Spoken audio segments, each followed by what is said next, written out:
tous les slogans sur les eurobonds, sur la mutualisation de la dette, ça a irrité, aliéné les Allemands en particulier, et ça n'a pas fait progresser la franco-allemande, elle s'est dégradée? Ah, très nettement. Très nettement. Enfin, moi, je le vis au quotidien depuis l'excellent poste d'observation qu'est le Parlement européen. On voit effectivement la défiance. C'est la faute à Hollande, ça? Très clairement, parce que c'est déjà au moment de la campagne électorale. Il y a eu une approche tactique de la part de François Hollande.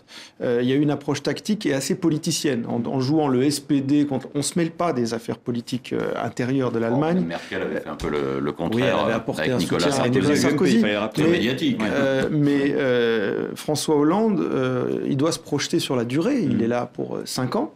Et j'allais dire, que ce soit le SPD ou la CDU, et il semble quand même bien que Mme Merkel soit bien placée pour repartir, même le SPD, vous savez, même les sociaux-démocrates allemands, il y aura des élections en Allemagne en septembre, oui. Même les sociaux-démocrates allemands, l'assainissement budgétaire, c'est quelque chose pour eux sur lequel ils ne transigeront pas. Alors après, est-ce que c'était uniquement tacticien, ou est-ce que un gouvernement français, surtout quand il change de couleur politique, a le droit de dire voilà, on veut changer ça et ça dans la relation franco-allemande? Il n'est pas interdit de dire qu'on veut amender certaines choses dans la relation franco-allemande. Nicolas Sarkozy lui-même n'a pas eu des relations toujours simples et idylliques avec Mme Merkel.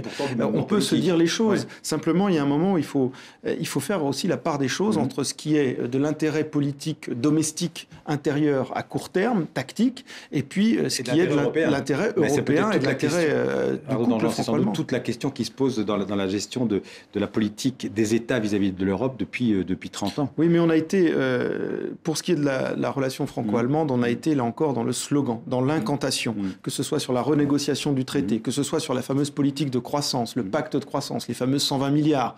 Où est-ce qu'on en est d'ailleurs de ce pacte de croissance? Personne ne sait, puisque ces 120 milliards existaient déjà largement, et le reste c'était du virtuel absolu. Donc ça, c'était vraiment que de la com. Tout le monde s'en est rendu compte, et ça crée une défiance, pas seulement chez les Allemands. Moi, j'étais encore hier en Europe centrale avec un certain nombre de ministres de gouvernement qui sont d'ailleurs sociodémocrates pour certains, et qui disent que ces allers-retours français incantatoires sont très difficiles à digérer pour l'ensemble des pays de la zone euro, parce qu'ils ne savent pas très bien à quoi s'en tenir.